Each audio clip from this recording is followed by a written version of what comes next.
So this week, we were going to do all of Exodus to Deuteronomy in one session, but we realized once we tried to do Exodus that it's way too much. And so this week we're finishing up this journey from slavery to freedom, which forms this narrative of Exodus to Deuteronomy, and we're finishing it with Leviticus to Deuteronomy. So I showed this diagram last week, and I'll just go over what Leviticus through Deuteronomy do so that we're reminded of that. Leviticus is primarily a book of the law. It doesn't forward the plot of this journey of salvation much, but it does help us understand how the process of salvation is supposed to work for the nation of Israel. Numbers is a real mix of narrative and law, and it actually has a lot of it's where most of the events in these three books occur, but it still has a lot of the law in it, and it really unpacks a lot more of the stuff that was summarized in Exodus, in the second half of Exodus. And Numbers has a real forward-driving structure to it with the two censuses. The first census is of the Israelites who came out of Egypt, who then go on in the middle of Numbers to reject God's ways, and they end up wandering around the wilderness until they all die off, except for Caleb and Joshua. And then the second census at the end of Numbers is the census of the people who go into the Promised Land. And Deuteronomy is Moses' speech representing the law to the Israelites on the plains of Moab before they go into the Promised Land. And Deuteronomy sort of restructures the law a little. It doesn't change the content, but it changes the structure that it's presented in quite an interesting way. And we'll talk about that once we get to Deuteronomy. And Deuteronomy actually forms the foundation of a lot of the prophets. The way that Deuteronomy presents the law is something that a lot of the prophets call back to. So let's start with Leviticus. This is actually a priest at Timnah at that reproduction of the tabernacle, which is in the Negev, blowing a shofar horn, which is the traditional horn that the Israelites blew at the Festival of Trumpets and when they were marching around Jericho and stuff like that. So, and this verse here is a summary of Leviticus, which comes from Hebrews, not from Leviticus. And it says that in Hebrews, the author of Hebrews says, indeed, under the law, almost everything that is purified with blood, almost everything is purified with blood. And without the shedding of blood, there is no forgiveness of sins. So that's a statement, a Christian perspective on how the law works. And that's very much the sort of law that Leviticus certainly starts with, and it sort of underlies the whole of Leviticus. Now, in terms of its genre, Leviticus is very different from all the other books in the Pentateuch. It has virtually no plot, no sort of narrative structure. It's almost entirely laws. And so it's a very simple book, relatively speaking. And its literary structure is quite straightforward. It's really focused on God's law. So this is the outline of Leviticus, and you can see that it's actually structured around the types of laws that it's talking about. It starts just as we ended Exodus with the tabernacle, which is where the presence of God was and where the sacrifices happened, etc. Leviticus starts with, okay, how do those sacrifices work? What are those sacrifices and how do they work? So the first part here gives the instructions for the sacrifices from the perspective of an ordinary Israelite, a lay Israelite. So what do you have to do if you want to make a burnt offering, a grain offering, a fellowship offering, a sin offering? I've got a slide that explains what they are, so we'll have a look at that in a moment. Then it goes on to what the priests need to do, because the priest's part of this process is different from the layperson's part. The priest is ministering. They're standing between the person and God, so they're helping the person present their sacrifice to God. Then there's this is the most narrative that we get in Leviticus. It's the beginning of the Aaronic priesthood, the high priests. The high priests are the children of Aaron, and the Levites, the tribe of that's descended from Levi, they become the high priest is a direct descendant in the line of Aaron, and the whole priesthood descends from Aaron. The rest of the Levites serve in a sort of a sacred way, but we'll talk a little bit about this in a moment, but the division between religion and everyday life there isn't one in Israel.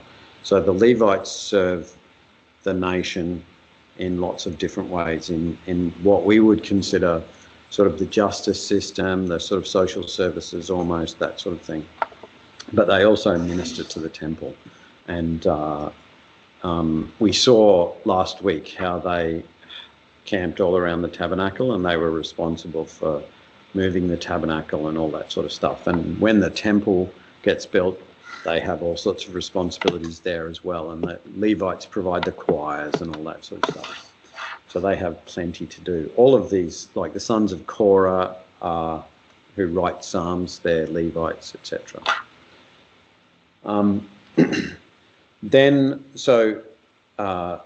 There's a bit of drama in this priestly narrative, which I'll mention in a moment.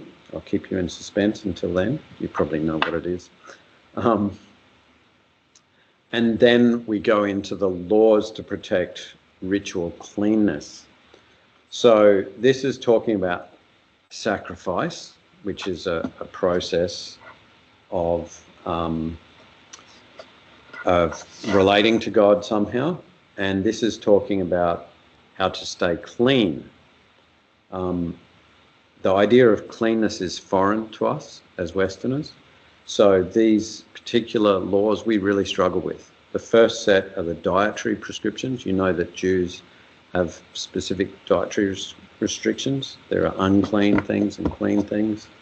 And I'll explain how that works in a moment. But there's also laws around birth and the cleanliness and uncleanliness that causes. Laws around skin diseases and how you cleanse that. Laws around bodily discharges, and laws around the Day of Atonement, which is the great festival when a sacrifice is made for the whole of Israel. So the common thing with all of these things about cleanness, and it will become clear in a moment, is that they're all sort of related to the world, to earthiness, to natural functions. So there's something about these things that is sort of earthy as opposed to heavenly. And we'll see why that's important in a moment. Then the final section is what's called the holiness code. And this is what we often think of when we think of the law. This is all of the stuff about how you should behave as a people. This is sort of the social code, what we think of as a legislative code. But it starts with what seems very religious, the handling of blood. But in a society where sacrifice is a core practice that's absolutely critical, blood is obviously very important, and how you deal with blood is very important. And the reason that Leviticus, in fact, that God gives much earlier, that you need to be careful with blood is because the life is in the blood. And this is something that Jews and Muslims still are very careful about. So they don't eat black pudding. Then there's incest laws. That's basically general sexual relationships, and that applies. There's a whole chapter of this that is actually applied not just to Israel but to all the nations around. God says, don't do these bad things that the nations do, and it's why they're condemned. So these incest laws are considered universally binding, and other nations are condemned because they have broken these laws. But the Israelites are explicitly given these laws to obey. And most of these are what drives Western sexual morality until the 60s. Then there's miscellaneous laws that cover all sorts of things. Laws concerning the priests and sacrifices, because priests are more holy than other people and they have a higher level of responsibility. Then how to practice the Sabbaths and festivals, how to handle the tabernacle. And then there's a story thrown in to emphasize the consequences of disobeying the laws, the punishment of a blasphemer. And then we have a whole chapter on the Jubilee, the Sabbath and the Jubilee. There were Sabbath years. Every 7th year, the Jews were supposed to rest their land, and there were other practices associated with that. But at the end of 7 sevens, so on the 50th year, every 50 years, there was a Jubilee year, and that time you rested the land 2 years in a row, the Sabbath year and then the Jubilee year. And on the Jubilee year, the land reverted to the people that it originally belonged to. Slaves were set free, etc., etc. And the whole economic system of Israel was supposed to revolve around this, and this was a mechanism to prevent slavery ever becoming entrenched in Israel as it had been in Egypt, and as the Israelites had been victims of. So if the Israelites had obeyed this, justice would have reigned in Israel forever. There's no record of the Jubilee year ever actually being implemented in Israel. So it's a beautiful thing. It's absolutely beautiful when you read that passage, chapter 25. It's just like, it really appeals to us Aussies because we love this sort of idea of fairness and stuff, everyone having a fair go, and that's what the Jubilee's about. But it seems to have never been implemented. And then we finish with blessings and curses, just briefly, and finally gifts given to the Lord. So we finish with this real sense of justice and gratitude. So God is really concerned about the little people. And so how does this actually work? What's the worldview that's underlying this whole structure, all of these laws? So I found this diagram in Gordon Wenham's. Gordon Wenham is a brilliant author of commentaries. He wrote my favourite commentary on Genesis, which I've already talked about, and he also wrote a commentary on the book of Leviticus. And so I got this from him, and it's really, really fascinating. Let me explain what's going on here. Basically, the Jewish view, the Israelite view of reality is that everything is on this continuum from holy, which is like God, close to God, closely associated with God, through to unclean, which is completely disconnected from God, completely separated from God, completely worldly and corrupted. And in the middle there is clean. So something that is not completely corrupted but is not holy is clean. And so how do you get between these different states? Well, you go in the bad direction, away from God. Going from holy to clean we call profaning something. So if something loses its holiness but doesn't become completely corrupted, it's profaned. And that happens through sin and infirmity. So we've already seen some of those things. Sins such as blasphemy, sexual sins, injustices, those things have a negative effect. Infirmity, an example of that is leprosy. But also, for example, a bad bodily discharge.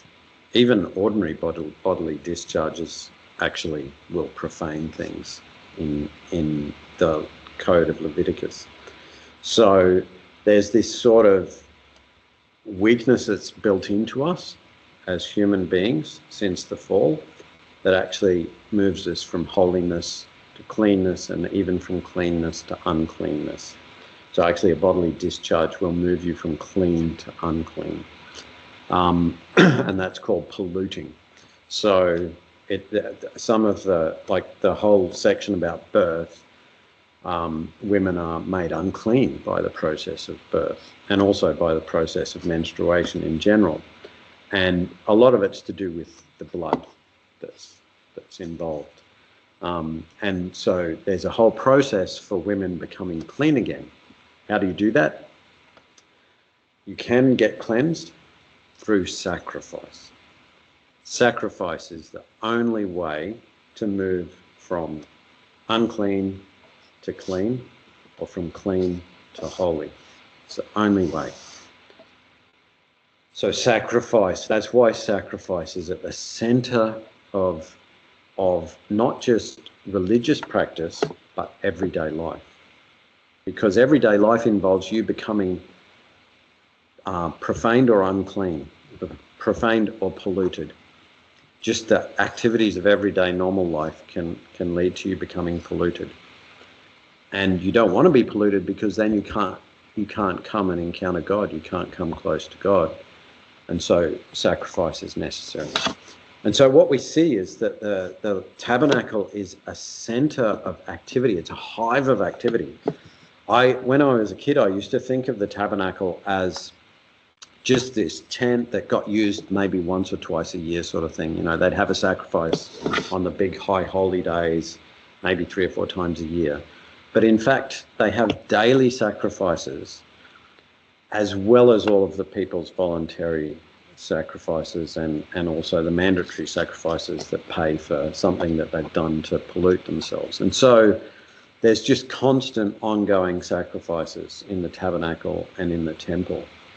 And it's a really, really busy, bustling place, which is why I like this woodcut, which shows how busy the tabernacle would have been. I'll just zoom in on it for you. Now, we have to be careful about how we understand this, because there were limits to where you could go in the grounds of the tabernacle. So I don't think women were allowed into the enclosure at all, and people who weren't Levites or priests couldn't go past somewhere, I think the laver or somewhere like that. And this was converted into the temple. The temple actually had walls and low barriers that represented those limits. So it was much more explicit. And the reasons for that are, of course, to do with your holiness and your cleanness. So priests actually had to do special things to sanctify themselves before they could serve the Lord. And this is an example of the sort of what these sacrifices sound like in Leviticus. So I've just given one example to give you a feel. This is from the very beginning of Leviticus, and it's talking about a guilt offering. And it says from verse 3, if a person's offering is a burnt offering from the herd, he shall offer a male without blemish. He shall bring it to the entrance of the tent of meeting, that he may be accepted before the Lord. He shall lay his hand on the head of the burnt offering, and it shall be accepted for him to make an atonement for him. Then he shall kill the bull before the Lord, and Aaron's sons, the priests, shall bring the blood and throw the blood against the sides of the altar that is at the entrance to the tent of meeting. Then he shall flay the burnt offering and cut it into pieces, and the sons of Aaron, the priest, shall put fire on the altar and arrange wood on the fire. And Aaron's sons, the priests, shall arrange the pieces, the head and the fat, on the wood that is on the fire on the altar. But its entrails and legs he shall wash with water, and the priest shall burn all of it on the altar as a burnt offering, a food offering with a pleasing aroma to the Lord. So you see there both cleansing, washing the dirty parts of the animal, the entrails and legs, because the legs would have manure on them, and also the efficacy of blood. So this is a very typical sort of example of how things worked in the Levitical code. And this is actually not unusual in the time. Most cultures had this type of process. And in fact, Muslims still do sacrifices like this. If you Google sacrifice, if you're looking for images to illustrate something, and I didn't put them in here because I thought some people might not appreciate them, but you'll find images of Muslim sacrifices of goats with blood all over the place because they cut their throats and they bleed all over the place. Didn't bother me much because I used to do that, not sacrifice goats, but kill them to eat them. But it's something that we're not familiar with personally as Westerners, because we don't practice sacrifice, because we have a sacrifice that's been made for us once and for all. And of course, that's Jesus. So the sacrifices haven't gone away. It's just that our sacrifice has been made quite a long time ago. We try to remember it by drinking wine or drinking the cup and eating the bread. And I think it's a wonderful practice of the Church of Christ that we do that every week, actually. Now, there are many types of sacrifice. They can be divided into 5 different categories, but depending on what you've done and what you need to be cleansed or made holy for, you might need to combine some of these. So, yeah, after birth, you actually do a couple of these. The first type of sacrifice there is a burnt offering, and we've just read a bit about that one, and you can see that there's several types of animals that you can have. Depending on how much you can afford, you can bring different types of animals, but all of them have to be male and they have to be without blemish. So they've got to be appropriate substitutes. You can't just grab a scruffy, single-footed, broken-winged dove off the ground as you go up to the temple. You've got to have one that's really worth something. And this is a voluntary sacrifice. It signifies propitiation for sin. That's the payment for sin. So Christ's death on the cross was propitiation for our sin. And the death of these animals was propitiation for an Israelite's sin, the sin that they had just committed. It doesn't propitiate them for future sin. It's just the sin that they're bringing this offering for. But also complete surrender, devotion and commitment to God. Then we've got the grain offering, which is also called a meal or tribute offering. And this one, as its name suggests, doesn't involve animals, but rather grain, mostly wheat or barley, and flour or the grain itself, or unleavened bread made with the flour and sometimes the grain, and olive oil and salt, no yeast.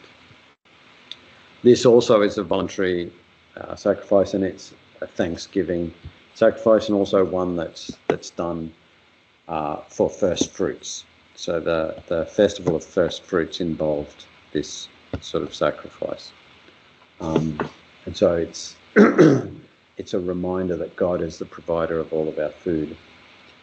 The fellowship offering also called a peace offering, can take sort of three forms: a thank offering, a vow offering, and a free will offering. So a thank offering is when you want to thank God for a particular thing.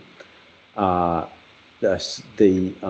vow offering is when you've made a vow because you want to enter into relationship with God in a particular way, like maybe you want a particular good for someone, including yourself, or maybe you just want to be particularly close to God for a period of time. So the Nazarite vow was an example of this, a particular example that's listed out in the law, and that involves this sort of sacrifice. Or it can just be a thank offering, you're just thankful to God. And that includes the animals that we saw in the burnt offering plus a lamb, so you can include a lamb, or a grain offering. The poorest person would use a grain offering. And then there's a sin offering, and that's a mandatory offering if you've sinned and it's you didn't intend it, you didn't mean it, or you're unclean, you've been made unclean in some way, then you need to give a sin offering. And that's the same sort of animals as in the fellowship offering plus flour. Flour is an option. And then you've got the guilt offering, and this is if you've sinned, like really badly sinned on purpose, sinned particularly badly, or you have a particularly bad disease, such as leprosy. And so you're particularly unclean. So the guilt offering is for greater sort of uncleanness than the sin offering, and that's why the requirements are either a ram or a lamb. And this is probably the offering that Jesus replaces. And of course he's a lamb, so he fits into this offering, the Lamb of God. And one of the questions we had yesterday at our discipleship group was, what about poor people if they've got a guilt offering? A lamb or a ram, that's a pretty expensive thing. But I think it's interesting to note that there is no provision that you can't dispel guilt with anything less than a ram or a lamb. It doesn't matter whether you're poor or not. That poverty it's not an escape clause. You can tell that the Jewish code has concern for poor people because of the Jubilee and the justice system. There's so many, and the other sacrifices all take the poor into consideration. There's so many ways that the poor are really carefully considered in the law, but there's some things that you can't compromise. Holiness is holiness, and it doesn't leave room for compromise. And I thought that was a really interesting sort of point. Jesus had to die. From a Christian perspective, Jesus had to die for us. Our sin is so great that, you don't get an excuse. You can't say, well, I was brought up in a bad family, so, I don't need such a big sacrifice. No, it doesn't work that way. Sin is sin. It doesn't matter what the background is. It's so destructive and unclean and polluted that it needs particular measures, drastic measures to destroy it, to clean it. And on that sort of note, this is the story of the priests. So Aaron's sons were consecrated and they started ministering. But almost immediately there was this event, and I'll just read here from Leviticus 10. Now Nadab and Abihu, the sons of Aaron, each took his censer and put fire in it and laid incense on it and offered unauthorized fire before the Lord, which he had not commanded them. Now I should just mention that Nadab and Abihu were already adults when they received the law, just like Aaron. So they didn't grow up with the law. This was new to them, but they had been warned that what the punishment for not obeying God's law was, and for priests it's much worse. So priests faced death if they disobeyed God. So they were aware of that, but nonetheless they offered this unauthorized fire. And fire came out from before the Lord and consumed them, and they died before the Lord. And the rest of the story is a little bit sad, because Moses tells Aaron, don't mourn for them, because, you know, that's not appropriate in this circumstance. So Aaron had to just, you know, deal with it. Such a terrible thing. But it shows the seriousness, the holiness of God. And these two sons of Aaron didn't take God seriously. They thought that they could just do what they felt like, that they didn't need to listen to God's word. And they paid the price. And the price for them was higher than it would have been for an ordinary person, because their job was to represent God, and they failed in that. And it's a bit scary when we think that we, as Christians, are priests. We're called to be priests of God. God doesn't go around destroying many Christians by fire when they offer him unauthorized fire, but the seriousness of the consequences are still there, but it's visited on other people. If God hadn't punished Nadab and Abihu, the example that they would have set for the whole nation would have led the nation even further astray than it went. And so that's something that we need to think about as Christians. How are we representing God as priests? Then we get into the cleanliness code, right? And remember, cleanliness is a part of this continuum of holiness, uncleanness, cleanliness. And a part of that is the laws of clean and unclean animals, which just seems bizarre to us. This picture here is unclean animals: a camel, a bat, an eagle, a pig, an owl, a cat, a crab, a lizard, a lobster, a cockroach, I think, and a rabbit. Why are they unclean? And I read in again Wenham's commentary that he's looked to modern anthropology. In fact, Christian scholars have begun to understand that modern anthropology gives us a lot of insight into how ritual systems work, and we can apply that to the Hebrew ritual system.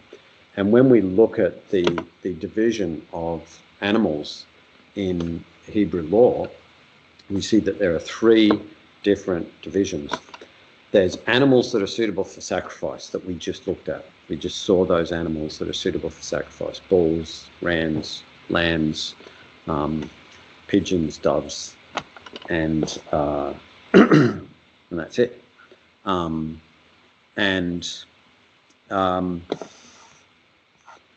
Then there's animals that are clean, right? And you can eat them. And then there's animals that are unclean. And these correspond to the sacrificial animals, correspond to the priests, the priesthood. The clean animals correspond to the Israelites, and the unclean animals correspond to the Gentiles. And so whenever an Israelite went to eat something or not eat something, whenever they thought about what they were going to have for dinner, they said, well, we're not having cockroaches. they were thinking about the difference between themselves and Gentiles and between the laity and the priesthood. So they were reminded of this continuum between God and anti-God and where they sat in that.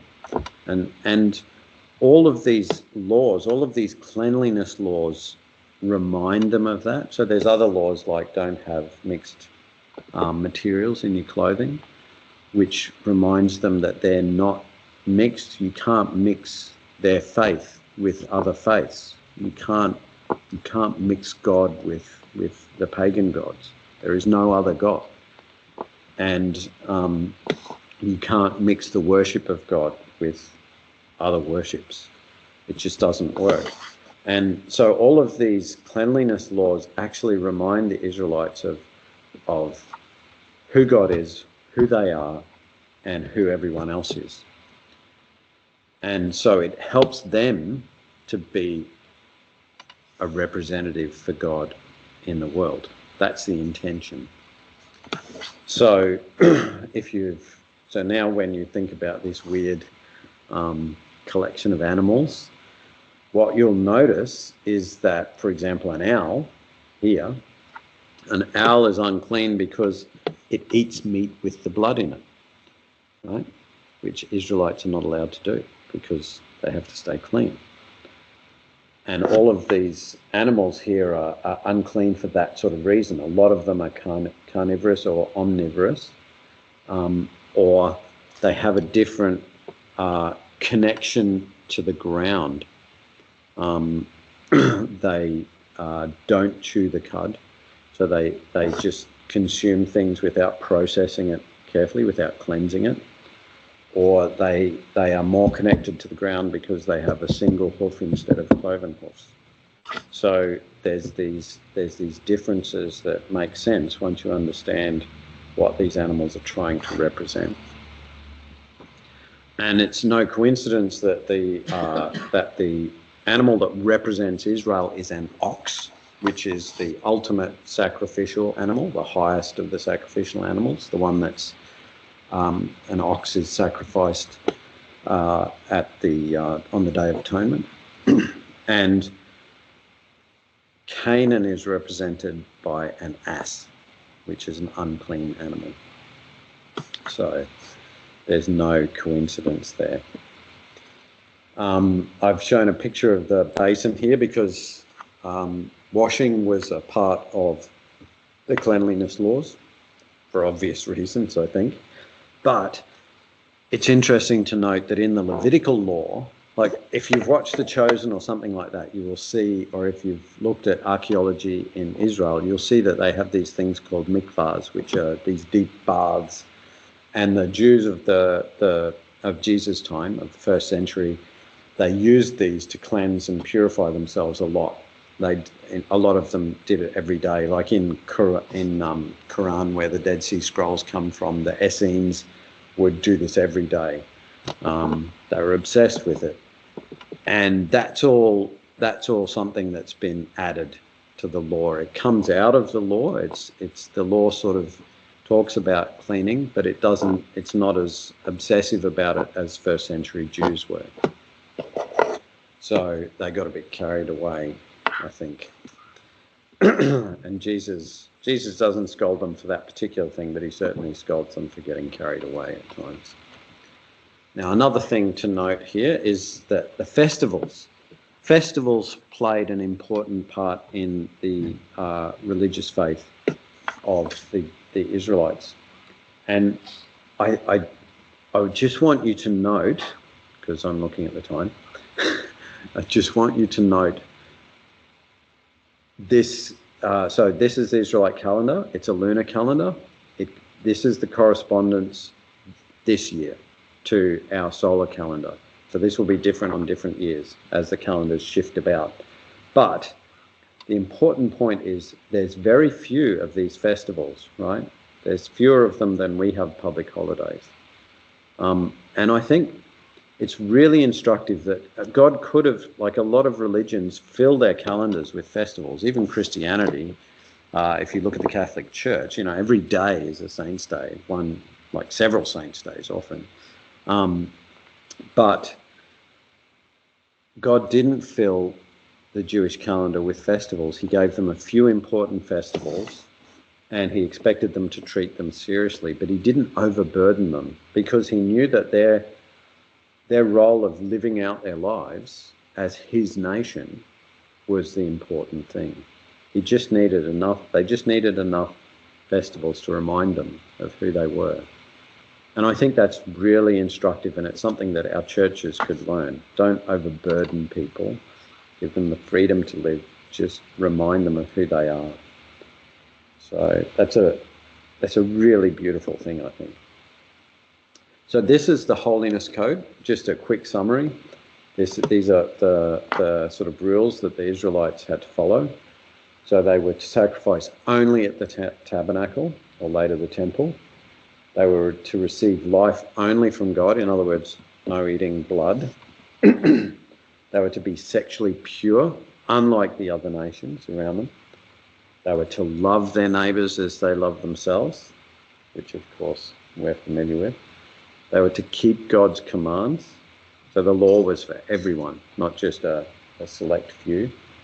But there was a select few, the priests, and they were held to higher standards of holiness. They didn't have extra laws for their general life, but they had particular holiness things that they had to practice in order to administer at the temple. Everyone was to practice God's festivals. Everyone was to practice justice and redemption through the Sabbath years and the Jubilee and the process of redemption, which involved people and land. And everyone was faced with the consequences of keeping and disobeying the law, the blessings and the curses. And everyone had this opportunity to practice vows, which I've characterized as prayers with strings attached. Perhaps that's an oversimplification, but it's hard for us to understand vows, I think, because you've got to go back 100 years for us to understand that sort of thing. So it's important to note that everyone is a part of this process. So this is how I would summarize the Holiness Code. And part of this comes from Deuteronomy, because Deuteronomy gets it from Exodus. Leviticus itself doesn't have it, and that is the Shema, that you shall love the Lord your God with all your heart. Or the Lord is one, you shall love the Lord with all your heart and all your soul and all your might, which is a command that we're familiar with. And the second is like it, and we're familiar with it as well, that you shall not take, we're not familiar with this bit, you shall not take vengeance or bear a grudge against the sons of your own people, but you shall love your neighbour as yourself. I am the Lord. I think those two summarise the law and the commandments, and I think I'm on fairly solid ground in saying that, because somebody else said it before me. So let's move on to Numbers. Numbers is about the death of the old and the rise of the new. So this is the general structure of Numbers. The first part of it is about the death of the old generation, and the second part is about the birth of the new. So the death of the old generation, there's a lot of rebellion, a lot of grumbling and complaining and refusing to do what God wants them to do, a lot of fear. It's so crazy. The Israelites are just so bonkers. They send spies into the land. They come back and say how wonderful it looks, but the people are, maybe they might be a bit scary. And so the Israelites go, oh, no, you're just trying to kill us, God. And God says, okay, then, you're wandering in the desert till you die. And then they go, okay, well, we're going to go. We're going to go. And God says, I'm not going with you. And they say, we don't care. We're going to go anyway. And they do, and they get wiped out. Not all of them, but a lot of them. They're just crazy. They're like kids, basically. Like really, really bad kids. And so eventually that generation, as I said, apart from Joshua and Caleb, who are the two spies that didn't say anything bad, they're the only ones that survive and that make it into the promised land with the new generation. And I think this tells us something scary, and that is that sometimes we're so entrenched in sin, we're so conditioned to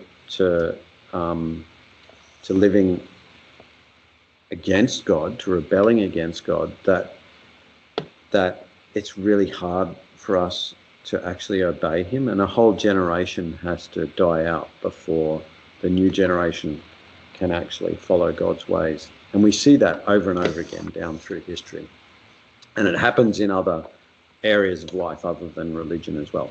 Science, for example. So that's sort of a bit depressing in a way.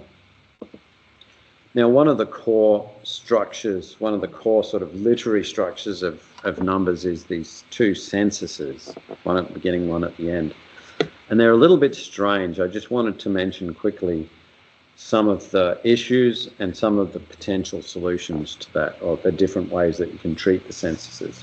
So the issues, basically the numbers are so big, 660,000 fighting men total, which means the total population, if you sort of extrapolate from that, you're talking about something like 2 million people came out of Egypt and were wandering around the desert.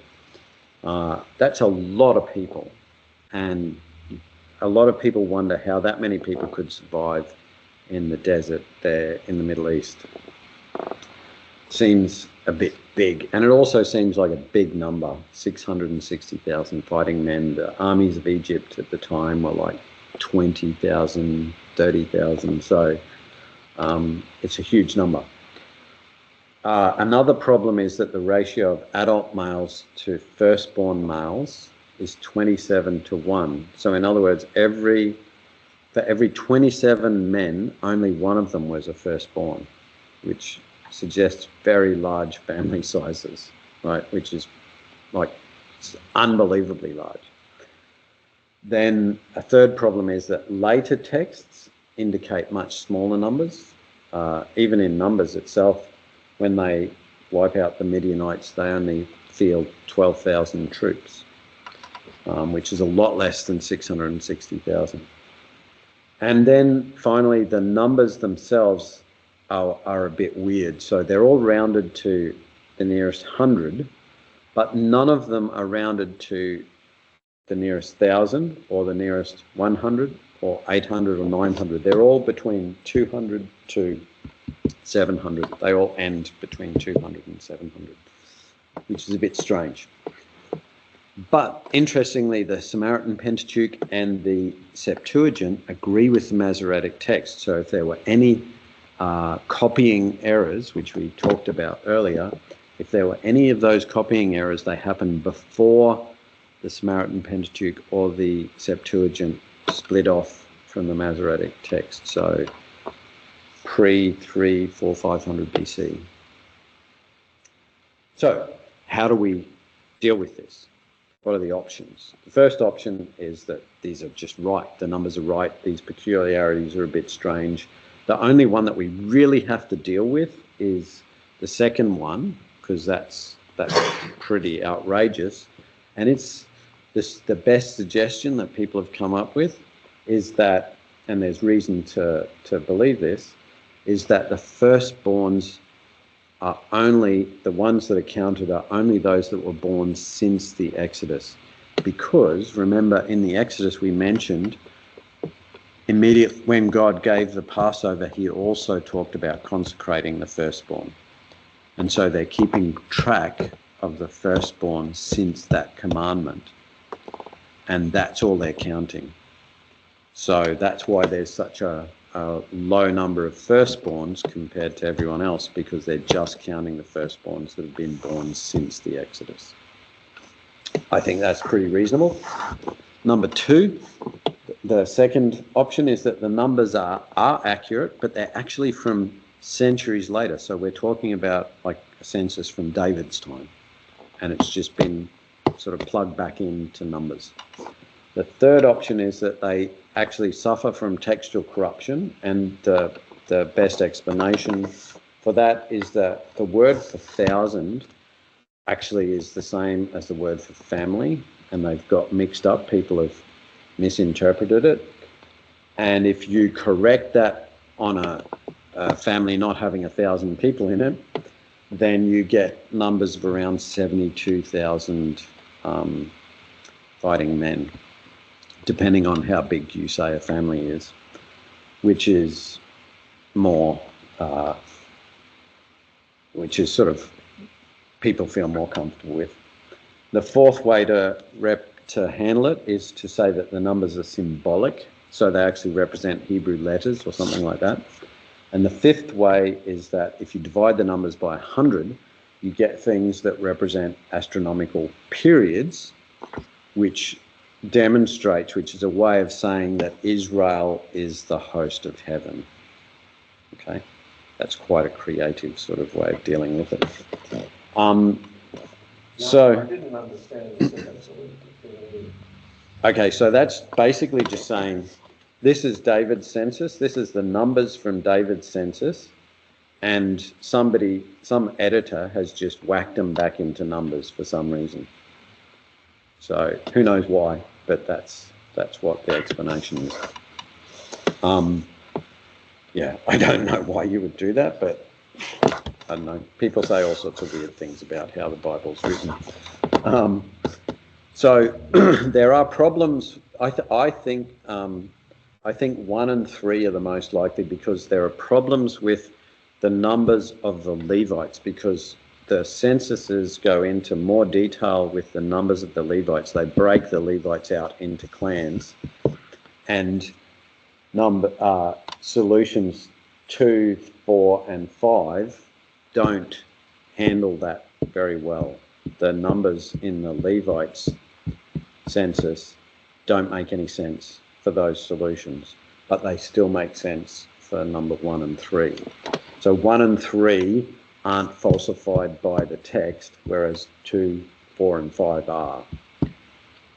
So 1 and 3 are your real options, I think, and personally I would lean towards number 1, just because that's what the Bible has in it. So that's my default. And it's possible. It's not an impossibility. So some of the interesting events in Numbers. There's a test for adultery using waters of bitterness, which seems almost witchcrafty when you read it. There's all this stuff like they even they write this curse and then they wash it off into the water and stuff, and the woman who's accused of adultery has to drink it, and if she bloats and gets sick, then she's guilty of adultery. If she doesn't, then she's not. It's quite strange, but it's interesting because it's in there as a protection for women, because if a man becomes jealous and there's no outlet for that jealousy, then there's going to be some violence, probably. That's what our culture experiences. And so there's all these outlets in the law to protect women in various ways. And as Jesus said, one of those is divorce, because people's hearts are so hard. And so the Mosaic law allows divorce because men are pretty wicked, and under the Mosaic law, their heart has not been changed. So we need to protect women, and so there's things like that. The Nazirite vow is a way, I mentioned it before, it's a way to dedicate yourself to God for a period of time. You end up being a lot like John the Baptist, so that's what a Nazirite vow is like. Then there's also this beautiful blessing, the Aaronic blessing. The Lord bless you and keep you. The Lord make his face to shine upon you and be gracious to you. And the Lord lift up his countenance upon you and give you peace. That's from Numbers. There's lots of grumbling. God actually instructs Moses to appoint elders. He has to do that. And Miriam and Aaron oppose Moses and pay a severe price. They get leprosy, but they're healed. It's okay. And then, so the spies We mentioned this, the spies go into Israel. Israel wanders up here. They try to go into the promised land, but the spies come back and discourage them, and they say, no, we don't want to do that. They try to invade. They fail. They get wiped out, and they wander around until they eventually die out, and then the people come up here. And this is where Moses dies, in Mount Nebo, and then the people cross the Jordan to Jericho. So that's the geography. Now, there is some controversy about this. See these? Can you see these little yellow triangles, like where I'm pointing here? They're all proposed sites for Mount Sinai. So there's one here, here, here, here. There's three here. There's one over here at Petra. There's one here, one here, one here, one over here. And the most likely one is down here. So people don't know where Mount Sinai is, but the best bet is here. But there is a recent and very popular case that the crossing of the Red Sea was here, which we mentioned when we talked about Exodus. And then that means that Sinai is somewhere here in the Arabian Peninsula. So Sinai is somewhere there. We get Aaron's budded rod, which ends up in the Ark of the Covenant, which God does to show that Aaron is God's high priest. Aaron and Miriam both die. Moses makes his mistake, which we talked about last week, with the rock, striking the rock rather than allowing God's power to draw the water out. And then Israel gets very powerful. They start defeating people. But that doesn't make them perfect. They still grumble and complain. God sends serpents, and the solution to that is raising a bronze serpent. Now, this is another type in this story, which Hebrews actually calls out. And you can see why it looks like this diagram shows how much like a cross this is. And Hebrews talks about how Jesus was raised up so those who look at him would be saved, just as happened with the bronze serpent. People just needed to look at the bronze serpent and they would be saved. So it was a real example of God's power and God's ability to save. And then there's this strange story of Balaam. This really shows God's sovereignty. Balaam makes all these prophecies against his will, that prophesy the power of Israel, the success of Israel, God's power in Israel. And Balaam ends up trying to corrupt the Israelites, and so he gets killed when the Midianites are killed. And there's this famous story of a donkey scolding Balaam because he's going to be killed by an angel, and the donkey rescues him. Israelites get more and more powerful, defeating all the people around them, including the Midianites. And Moses' final campaign is to wipe out the Midianites, everyone, because the Midianites turned against the Israelites and tried to corrupt them. And all of them, God commands the Israelites to destroy all of them except for 32,000 of them, who are the young girls who hadn't slept with men. The older women who had slept with men were the ones who corrupted the Israelites, or did corrupt them. And so God commands that, and the Israelites obey. We'll talk more about this sort of thing when we look at Joshua. Talk more about God's commands to wipe out large numbers of people and how that sort of works. And Numbers ends with this description of how the land will be divided. It focuses on the Levites and the cities of refuge, which are in Levite territory, and the families with only female heirs. So it focuses on this sort of concern for the weak. Now, I'm about out of time, so I'll just whip through Deuteronomy. Now, the important thing to think about Deuteronomy is that Deuteronomy is the same content presented in a different way. Why? The best suggestion, there's two good suggestions here. This is a really powerful one, that Deuteronomy is presented by Moses as a treaty, as a covenant. God is making a covenant with his people, and Deuteronomy is actually presented in the same structure as a treaty document from the 2nd millennium BC. This is actually excellent evidence for the antiquity of Deuteronomy, because a lot of scholars say that Deuteronomy was written in the exilic period, so 700 or so BC, or no, 600 in the first millennium, hundreds and hundreds of years after the 2nd millennium, and yet Deuteronomy follows this structure that we now know is the structure of 2nd millennium treaty documents, because we have the science of archaeology.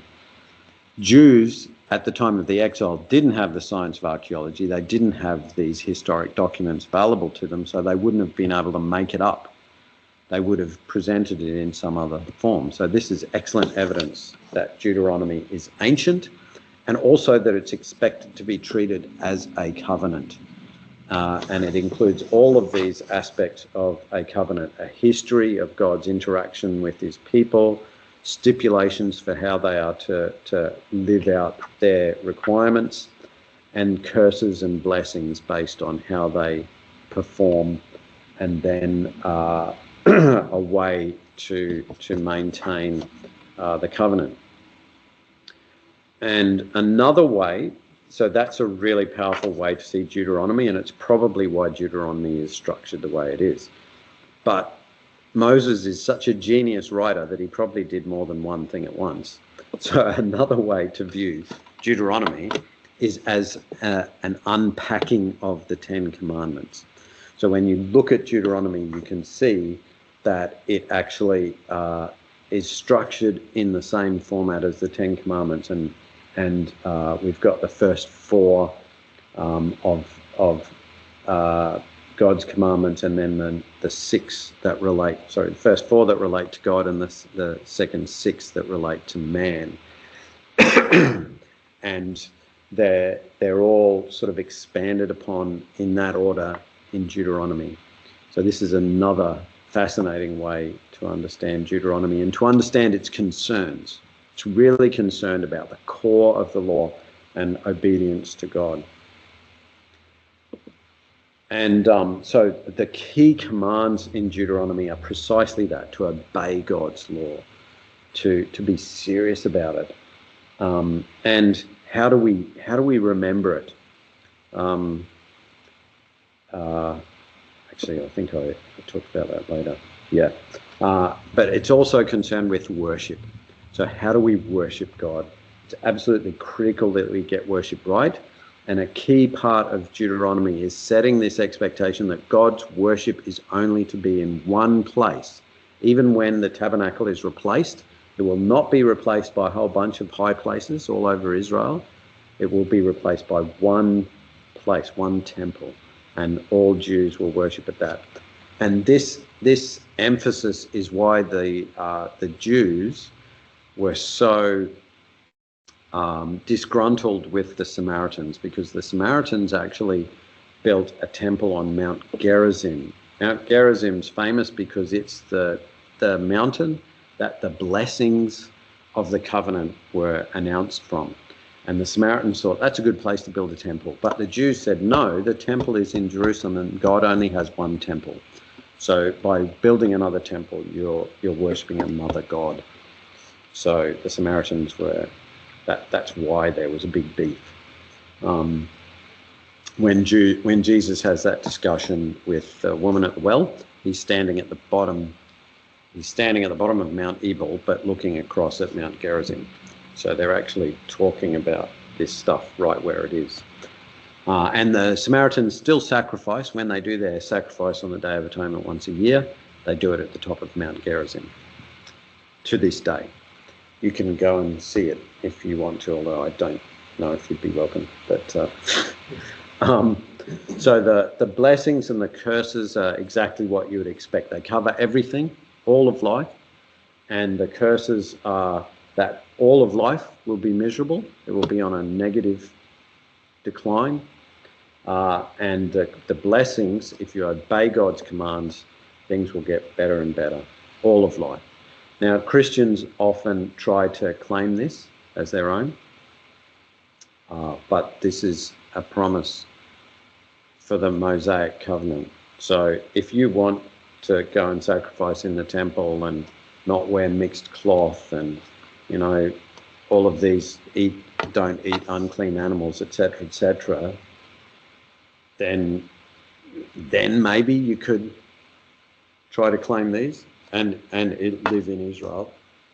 But there's no temple in Israel anymore. So I know the reality is that the old covenant doesn't work anymore because it's been broken, it's been replaced. So these blessings just don't apply in that way anymore. So prosperity gospel is a bit of a failure. God promises us abundant life, but it's not. It's a different thing from this. It's much more. So we come to the end of Moses' life, and he gets to see the promised land from Mount Nebo, which he can see across the Jordan, the promised land. That was what the picture for Deuteronomy was. It was looking across at the promised land to Mount Nebo. That's Mount Nebo there, looking across from the promised land. So he gets that view in reverse, and he dies. The end of this section. So, questions? Question time.